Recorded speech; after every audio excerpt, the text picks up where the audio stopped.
So the city of San Antonio ended up hiring the oldest law firm in the state of Texas, and the attorney that was representing them um, was considered to be one of the top lawyers in the entire southern United States.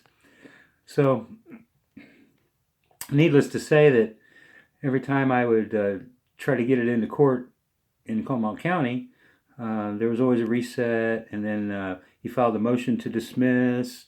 Um, but it got to the point where he was actually affecting the court, where the court clerks weren't accepting my filings online. I'd do an e-file on a document, and it would be rejected, and I would have to go into town to file it physically, personally, at the clerk's office. And then I found out he was communicating with the judge with emails. So yeah, a lot of hinky things going on. So I ended up non-suiting my case and taking it to federal court. And I thought federal court, at least I would have a fair chance. Boy, was I wrong. It was even worse in federal court than it was in state court. At least state court I had somewhat of a chance, but in federal court I had no chance whatsoever. They were against me the whole time. And I understand now, because it's their program, it's their baby, it's their smart meter system, their grid system, and they want to make sure it goes through, and they don't want anybody to stop it, interrupt it, prevent it, sue for it, So, needless to say, my case was dismissed, and it was dismissed with prejudice.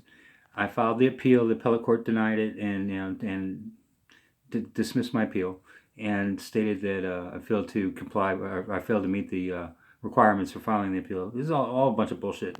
So I refiled in federal court, and the second time I had all the documents done correctly. The judge, the magistrate, motioned for. I actually made a motion for a court-appointed attorney. They kept denying me, and I had the magistrate had demanded that I redo, or that I submit a document that lays out the particulars of the actual timeline of what happened, and all the stuff that's done during discovery, which is after the initial pleading. Because the initial pleading, all that is they just need limited information to set the case, or to set the claim, to show that there is a claim that relief could be granted for.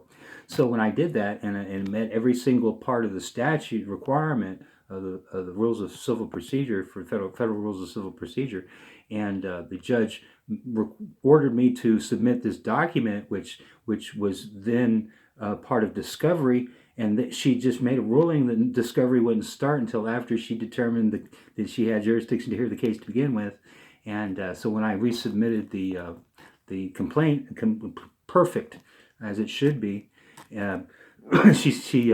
they threw it out. They threw out the complaint, saying that it wasn't the document that was requested. Well, of course they're going to throw it out. It was perfect. That was the case in and of itself, and it met every single statute requirement for it to be a federal case. And of course they're going to throw it out, because if they leave it in the record, then it proves that they're screwing people. So they threw it out, and claimed that I failed to follow the judge's order, so they're dismissing my case, and that they're finding me a vexatious litigant, and that my suit was frivolous. So I'm a frivolous, vexatious litigant, and I'm prevented from any future filings in the federal court system whatsoever, unless I get prior written approval from the judge, from a federal judge. So, from that judge that heard, or that labeled me a vexatious litigant. And vexatious litigant is somebody who has a case dismissed, and they refile it over and over and over again in different places, trying to get it adjudicated. And it's already res judicata, meaning it's already been determined. You can't go back and refile on it. So they labeled me, and it's got to be 5 times. They set a standard, and the standard is usually 5 times or more. A person who's trying to bring up the same issue over and over and over and over again. Me, I only brought it up twice, and the second time I'm labeled a vexatious litigant. So I didn't even meet the standard for vexatious litigant and been labeled one by the federal courts. So when the federal court labels you a vexatious litigant, And the judge that is appointed into the criminal court where you're being taken on false charges, and the judge appointed by the governor, who you sued, the governor you sued, and lost because they had another judge come in and take that judge's place and say that the governor has sovereign immunity. The attorney general has sovereign immunity. He can't be sued. So I'm dismissing your case. And this is from a guy who's not a judge. He's a comptroller. Came into the county, took my judge out. He sat in, made the ruling, dismissed my case, and then left. Went back to Austin. In 35 years, he was a retired comptroller for the state of Texas. Not even a judge, a retired comptroller, a tax man. Okay? So he's going to dismiss my case. And then the federal gets dismissed, and now I'm being false charged in Bexar County, impersonation of a public servant as a volunteer fireman, and it's a felony. And the judge that's brought in 2 weeks before my court hearing, they know where I'm going to be, they know what my court date is because I've already been in jail, in custody, they set it, everything, what court I'm going into. Well, they take the judge out of there. He's only been in office 2 years on a 4-year term. His first term, for his first 4 years, he's going to leave his second year in, claiming, well, we don't know why he left. He just retired, supposedly. Now, granted, the guy had been practicing law since 1977. So, retirement, yeah, probably. But it's just find it very odd that now that I'm in a courtroom, and out of all the district courts in Bexar County, I think there's 18 of them, I'm taking the one where the judge is the voted judge is no longer there, and they're bringing in a judge who's appointed by the governor, who used to be the attorney general that I tried to get my money back that was stolen from me. So, and I'm sure nobody else had sued the attorney general, who's now our governor, Greg Abbott, trying to recover their money as an individual. I'm sure he never had anybody sue them but me. Okay, so they know who I am, and when it was determined that here I come into their criminal system, they're going to put me in the court where the judge is appointed by Mr. Abbott, and turns out that the judge ended up violating the statutes. I proved beyond a shadow of doubt, but beyond reasonable doubt, that I'm a properly registered volunteer fire department. I'm a volunteer fireman with the fire department because I'm a member. I'm a CEO and president of the association. So, and it's going to say that the Texas Government Code Statute 419.017, which is the Texas Commission on Fire Protection, states in that particular code that the voluntary program for volunteer fire departments to be certified, if they so choose, it's voluntary, under this statute, and these are the guidelines laid out for it, that we will give them a certification program, that the certifications are just as equal as to the full-time firefighters, but will allow extra stuff for time to complete it, and just extra things other than the other program had. But it'll be the exact same certification just for volunteer firemen. But it's voluntary, unless you're full-time paid, or you have a contract with a government agency like a county or city to provide fire protection services, which I have neither. I get no pay, and I'm not under contract with the county or the city. So I'm not required under that state code to be registered or certified by the Texas Commission on Fire Protection. It's a strictly voluntary program. And that's the whole point that the legislature of the last few sessions has been trying to get to, where they make it mandatory for volunteer firemen to be certified. But with 80% of the firemen in the state of Texas being volunteers, they can't get it done because they'll lose too many volunteer firemen who either they're not going to go to school for the 100 and some odd hours, they're not going to pay the outrageous price for the courses or the certification, and they're just not doing it. And they don't have the time. They're volunteers. I mean, come on. So it's not like this is their full-time job. It's not.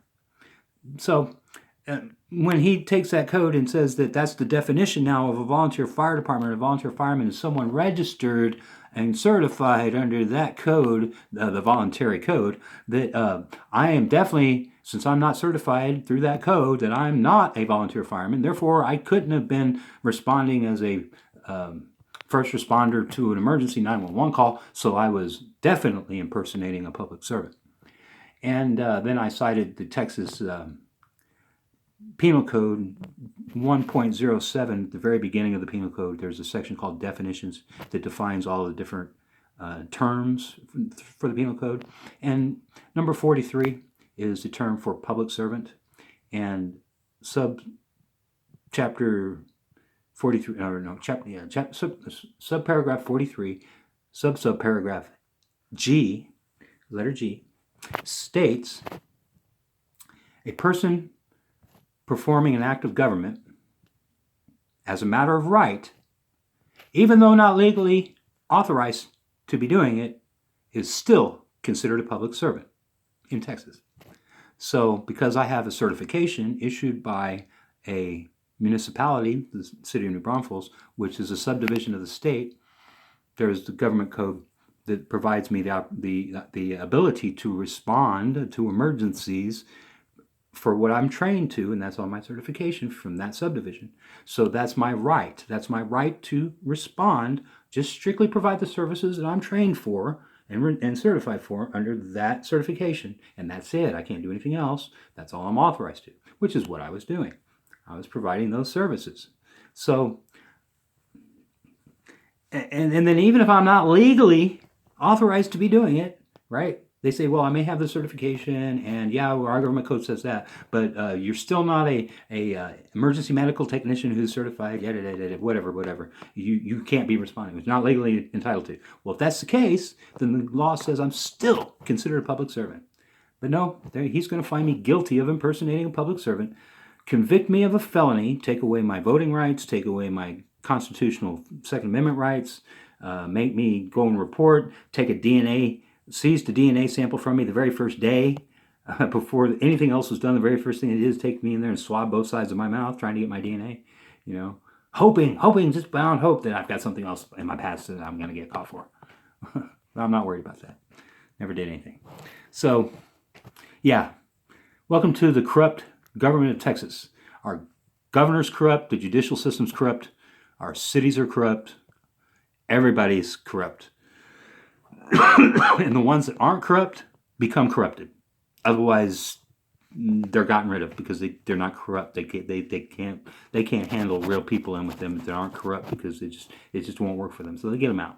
Or the people can't work in that environment, see what's going on to the average person, and just don't want to live with that on their heart, so they leave. So I filed the rehearing, requesting for him to reconsider and stating that obviously he misunderstood my position and my pleading for my defense. But then I stated, well, wait a second, it's not my job to defend myself. It's my job for the prosecution to prove that I'm guilty under the elements of the charge on the indictment. And the charge on the indictment was, A, I reported to be an emergency medical technician, an EMT, which is certified in the state of Texas, Health and Human Services. And B, I'm a first responder. And C, that I was operating my vehicle with emergency lights and sirens when I was legally not allowed to. Okay? So they couldn't prove two of those. Didn't even enter any evidence whatsoever that I was saying that I was an emergency medical technician or reported to be one that is not certified. No evidence whatsoever to prove that part of the element of the charge that was the case. Everything came down to I'm not a volunteer fireman under that code, so therefore I'm guilty. And as far as the lights and sirens go, I was authorized under the Texas Vehicle Code because the volunteer fire department is allowed to have lights and sirens. It's just in there. It's in the law. So they couldn't disprove the EMT. I mean, they couldn't prove the EMT. They couldn't prove the lights and siren. The only testimony they had was the sheriff got up that I subpoenaed in for as my witness. They put him on the stand first as his witness for the prosecution, and he questioned him as if he was his witness. But it's irrelevant. It never came up that I was an EMT or that I was being charged with being an EMT, and that they proved that I said I was an EMT and that I was licensed by the state of Texas, which isn't the case. That would be the impersonation. But that was never proven. And it was the main element of the charge was specifically that I said I was an EMT certified in the state of Texas responding to an emergency with lights and siren. And they are tasked to prove those beyond a reasonable doubt for conviction. If any of the elements are lacking or missing or they're not proven, it's an automatic acquittal.